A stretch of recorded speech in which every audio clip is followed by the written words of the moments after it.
Well,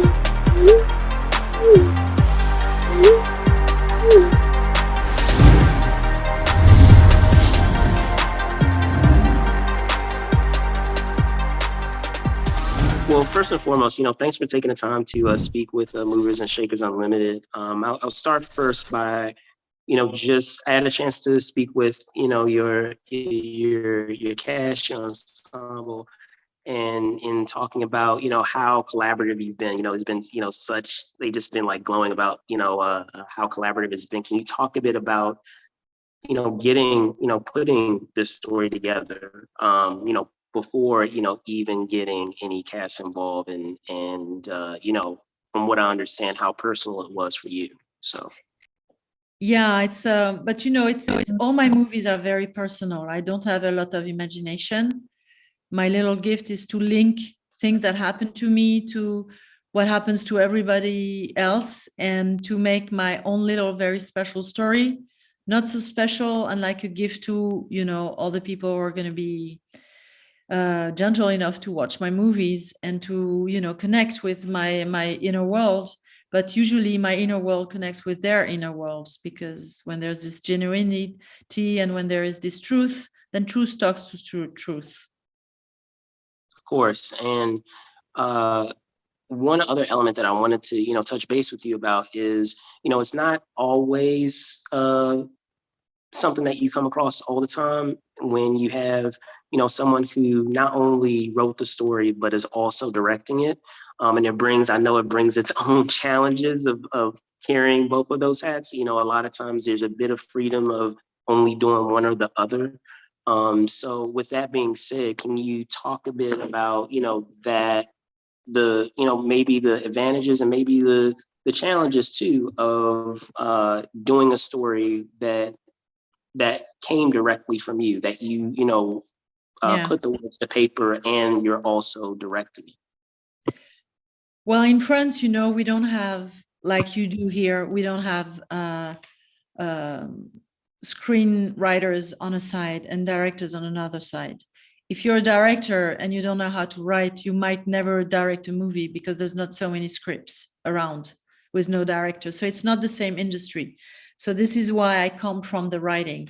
And also, I think first I am a writer, then I became a director. I've always written, but I became a director. And my first movies, I wasn't directed them. I was just writing the stories, but I didn't feel comfortable with what people did with it.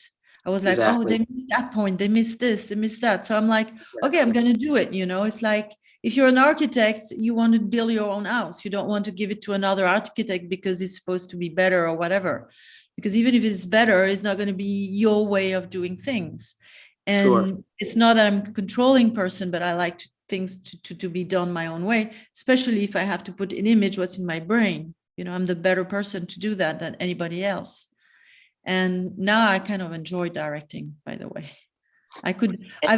This year I've been directing a movie I didn't write, and I loved it. And I was going to say similarly, because as I said, I was just speaking with Colin and a few others, and the fact that, just like you said, you have more control in terms of telling that story.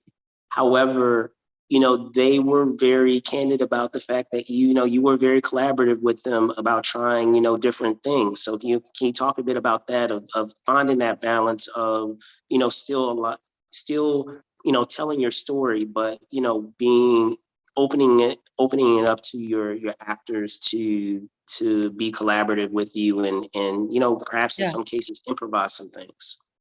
Yeah, when I write a story, it's mostly when I write a script, of course it's to write a movie, but it's first to convince platform or bankers to invest in my And movie, that's, yeah.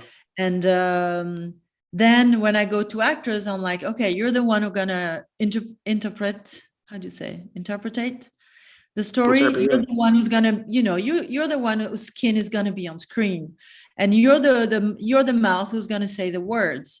So if you're not comfortable with a word, then use your own words. If you think that something is better, then do it. when I write a script, I want the movie to be at least 35% not written, improv, total improv. So when I choose my actors, they need to be comfortable with improvisation, because this is what I love about actors, is what they give me that is not from me. Excellent, excellent. And uh, which is speaking, speaking further on that, were there cases that, had made the cut that, maybe those choices that were made that were improvised ended up making the cut, and you're like, wow, I didn't even think of it, playing out or being executed that way, but I love that choice. So It's, I'm a very big militant in France that the editor becomes recognized as an author and should have author's rights, because absolutely. he's writing the story as much as I do. And this is my fourth collaboration with my editor. And, if he was to say, I can't edit your next movie, I would cry, because he's like my eyes, my heart, my brain. And sometimes it's better than me. That's why, he's doing my movies. He's so important to me. The editor for me is another author. And I was going to say, it's probably similarly, even, with your cinematographer too, of being able to have the setting, act as a character in and of itself as well. Yeah, But it's with that, important. I was going to say, with that being said, Lisa, thank you so much for carving out some time of with all the folks that you have been speaking with today, of carving out some time to speak with Movers and Shakers. I really do appreciate it, and take care. Okay. Thank you so much. All right. Bye-bye.